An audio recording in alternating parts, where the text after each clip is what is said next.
Tuhan bersamamu dan bersama rohmu. Inilah Injil suci menurut Markus. Dimuliakanlah Tuhan.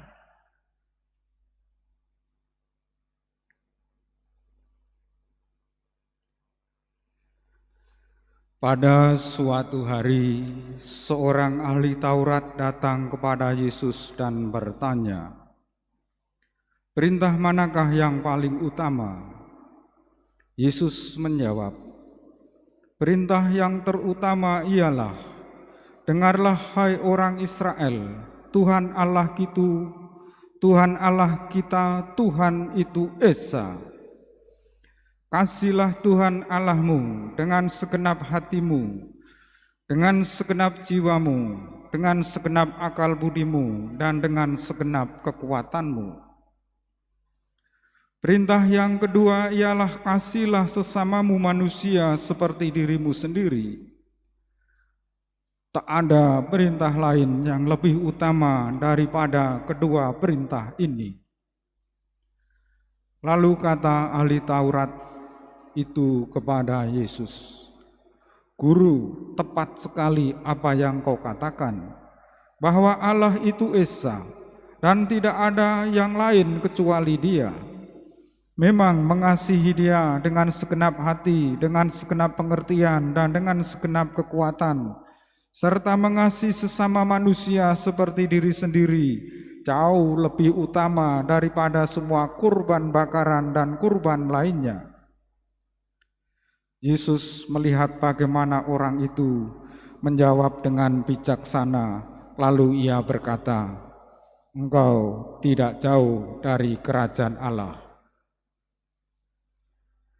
Sesudah itu, tidak seorang pun berani lagi menanyakan sesuatu kepada Yesus.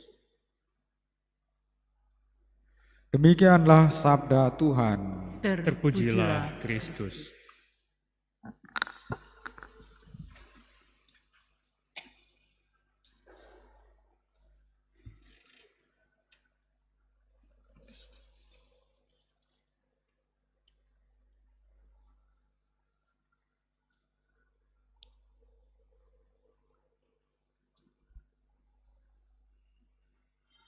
Umat Allah yang terkasih,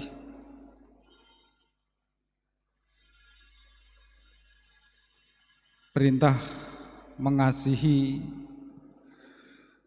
dan supaya diperdengarkan kepada seluruh Israel seperti yang kita baca, kita dengar dalam bacaan pertama tadi.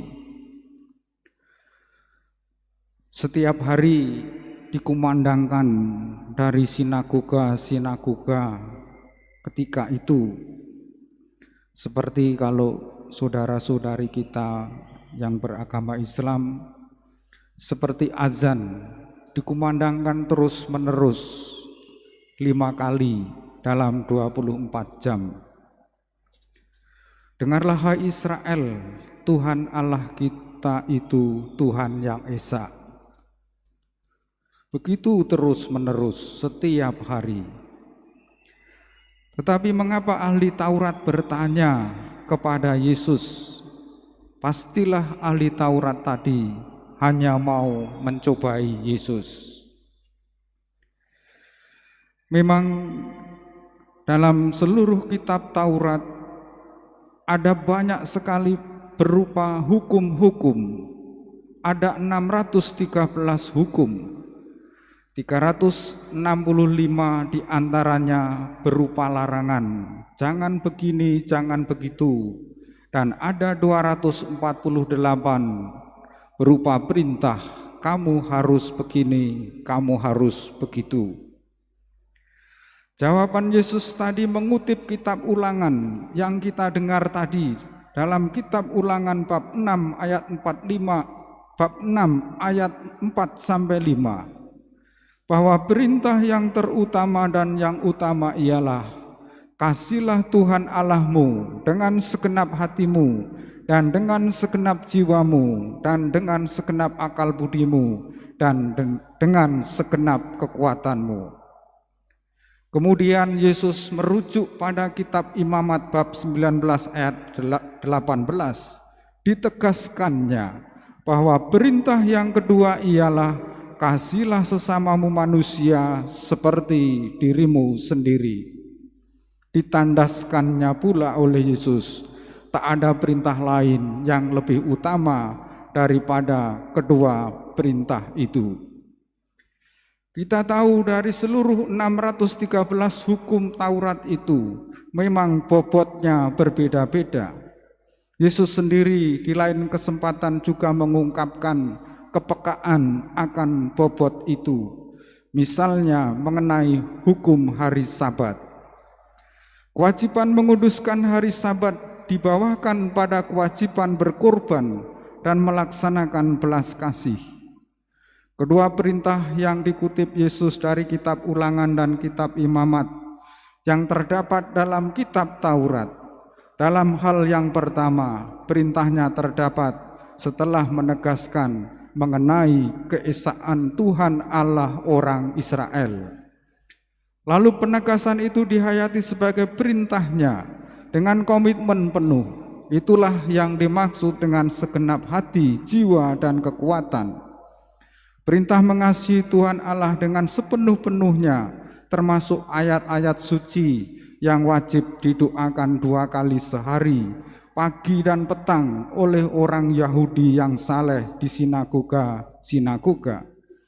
Dan perintah mengasihi sesama dikutip dari kitab Imamat 18 ayat 8 ditandaskan sebagai perintah utama yang kedua. Dalam versi Markus yang kita dengar tadi masih ditambahkan bahwa sang ahli Taurat membenarkan pendapat Yesus, malah menegaskan bahwa kedua perintah itu mengatasi semua kurban bakaran dan kurban lainnya. Kesadaran seperti itu membuat Yesus mengatakan bahwa orang itu tak jauh dari kerajaan Allah. Kalau kita mengasihi Allah, mengasihi sesama seperti diri sendiri, kita tidak jauh dari kerajaan Allah. Ada cakrawala yang luas yang bisa kita hidup di negeri yang makmur ini, seperti yang dikumandangkan dalam bacaan pertama tadi. Hidup kita bukan hanya sekedar menjalankan kurban, tetapi juga harus memahami bahwa sesama kita sebagai sama-sama yang diperhatikan Allah. Inilah yang membuatnya dapat mengasihi Allah secara penuh. Lalu siapakah orang yang dapat melakukan itu? Jawabannya tentu Yesus sendiri. Yesus sendiri memenuhi kedua perintah utama tadi. Seluruh hidupnya diserahkan untuk mengasihi Bapa dengan kesadaran penuh, dengan keyakinan dan tekad yang kuat, dan terungkap dalam kesediaannya ikut merasakan penderitaan orang lain. Bahkan ia rela mengorbankan hidupnya untuk keselamatan manusia yang berdosa itu.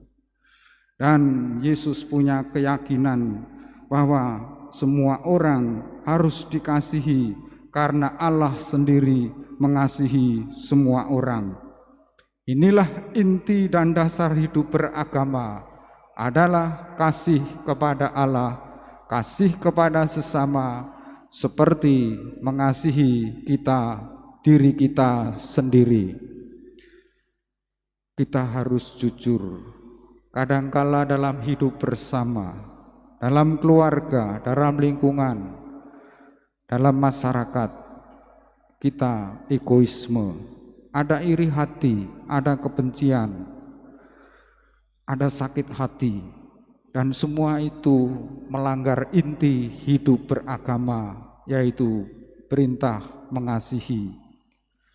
Cinta kasih adalah keutamaan yang dicurahkan dalam hidup kita oleh Tuhan, dan cinta kasih itu harus dihidupi, dijalani, menjadi sistem nilai yang harus dihayati kita sebagai murid-murid Tuhan. Dengan begitu kerajaan Allah boleh tumbuh di antara kita, jika kita menaruh cinta kasih. Kita berdiri, kita perbaharui iman kita.